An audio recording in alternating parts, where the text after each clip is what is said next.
Dieu nous bénisse en ce jour. J'ai un message de la part de Dieu pour une personne découragée, abattue, une personne qui est au bord de l'espoir. Et ce message sera tiré du livre de Genèse, Genèse le chapitre 21. Nous lisons du verset 1 jusqu'au verset 7, que je vais lire. L'Éternel visita Sarah comme il avait dit, et l'Éternel fit à Sarah comme il avait parlé. Et Sarah conçut et enfanta à Abraham un fils dans sa vieillesse, au temps fixé dont Dieu lui avait parlé. Et Abraham appela le nom de son fils qui lui a été né, que Sarah lui avait enfanté, Isaac. Et Abraham circoncit Isaac, son fils, à l'âge de 8 ans, comme Dieu le lui avait commandé. Et Abraham était âgé de 100 ans lorsque Isaac, son fils, lui naquit. Et Sarah dit, « Dieu m'a donné lieu de rire.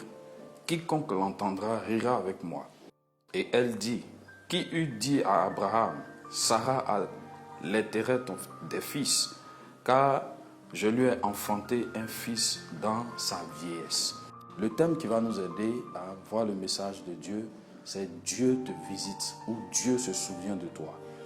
Voilà une histoire qui va nous aider, une histoire tellement intéressante de deux personnes qui avaient dépassé l'âge de concevoir. Mais la Bible dit que ce que Dieu dit finit toujours par arriver. Et Dieu a fait une promesse à Abraham. Abraham qui était riche, Abraham qui était un grand homme de son époque. Abraham peut-être qui avait certains avantages, d'autres privilèges dans d'autres domaines de sa vie. Mais la Bible dit qu'Abraham n'avait pas de fils. Voilà qu'à un âge avancé, Dieu lui fait la promesse qu'il aurait un fils. Et si le problème, certainement, était au niveau d'Abraham, bon, peut-être que ça allait être réglé le plus tôt. Mais la Bible dit que Sarah, sa femme, était aussi stérile. Elle ne pouvait avoir d'enfant. Donc le problème se compliquait de plus en plus. Mais Dieu se souvient toujours de ce qu'il dit. Et il y a un passage dans le livre de Jérémie, chapitre 1, le verset 12, la Bible dit, Dieu dit, je veille sur ma parole pour l'accomplir.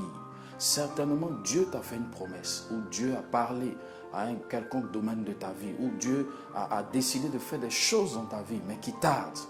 Laisse-moi te dire que Dieu se souvient de toi en ce jour. Dieu s'est souvenu de Sarah.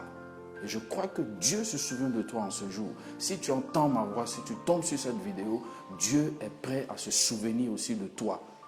Peu importe le problème que tu rencontres, peu importe la situation dans laquelle tu te trouves, le même Dieu qui s'est souvenu d'Abraham et de Sarah n'a pas changé. Il est encore vivant, il est encore capable.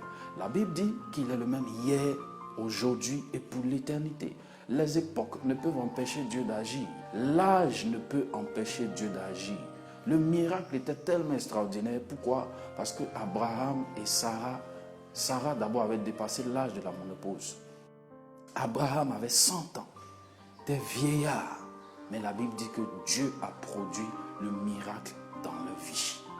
Peut-être que tu es désespéré, peut-être que pour toi ce n'est pas l'âge qui est avancé, mais certainement tu penses que le problème est déjà trop loin ou bien la situation est trop difficile à être réglée. Laisse-moi te dire que Dieu est capable et Dieu est fidèle pour agir en ta faveur.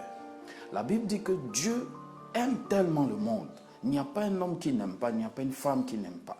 Mais Dieu permet des situations pour nous rapprocher de lui, pour nous emmener à prier ou à nous approcher de sa présence ou de sa parole.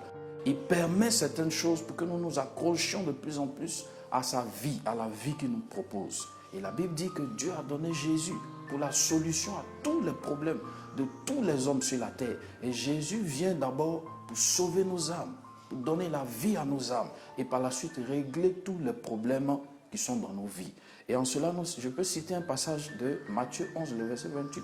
Il dit, « Venez à moi, vous tous qui êtes fatigués et chargés, je vous donnerai du repos. » Quel est ce repos? D'abord, il y a un repos éternel que Dieu peut nous donner, que Jésus peut nous apporter. Et par la suite, il y a des problèmes physiques qu'on rencontre. Il y a des situations compliquées, terrestres que nous rencontrons. Même dans ces situations, Dieu peut se manifester.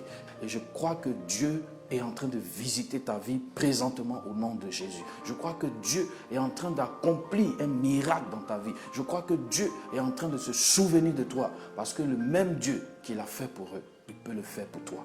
Ne te décourage pas. N'abandonne pas, ne cesse pas de prier, ne rebrousse pas chemin, ne retourne pas dans les mauvaises choses. Espère parce que Jésus est encore capable de se manifester, de se révéler dans ta vie. Ce qui est peut-être impossible aux hommes, Dieu peut le faire dans ta vie. Et la Bible dit qu'à l'image de Sarah, qui était vieille et stérile, Dieu prend une autre image dans le Nouveau Testament de Marie, la maman de Jésus, qui était vierge, qui n'avait pas connu un homme. La Bible dit que Dieu aussi l'a visitée et de manière extraordinaire, de manière miraculeuse. Sans que Marie ne soit en contact avec un homme, elle a conçu dans ses entrailles. Avant que le miracle ne se produise, Marie a posé la question à l'ange Gabriel qui était venu la visiter. Mais comment est-ce que cela peut se faire? Et l'ange lui dit, car rien n'est impossible à Dieu. Voilà plusieurs questions qu'on se pose. Comment Dieu peut régler ce problème? Comment est-ce que je peux sortir de cette situation? Car rien n'est impossible à Dieu. Garde espoir et espérance en Jésus-Christ. Rien ne lui est impossible. Ce que les hommes t'ont refusé, Dieu peut te l'accorder. Là où on s'est moqué de toi, Dieu peut relever ton image. Que Dieu te bénisse en ce matin. Je voudrais simplement te dire que Dieu se souvient de toi. Peut-être que tu es dans un foyer ou pas encore, mais je crois que Dieu est capable de faire de grandes choses dans ta vie. Que Dieu te bénisse. Laisse Jésus guider et gouverner ta vie. Que Dieu te bénisse et qu'il se souvienne favorablement de toi. Que là où tu t'attendais à lui, il puisse se manifester réellement. Au nom de Jésus. Si tu n'avais pas encore accepté Jésus, je t'invite à le recevoir. Je t'invite à l'accepter. Il peut pardonner tes péchés. Il peut changer le cours de ta vie. Il peut renouveler de manière favorable les situations dans ta vie. Que Dieu te bénisse. Que Dieu se souvienne de toi au nom de Jésus-Christ. Amen.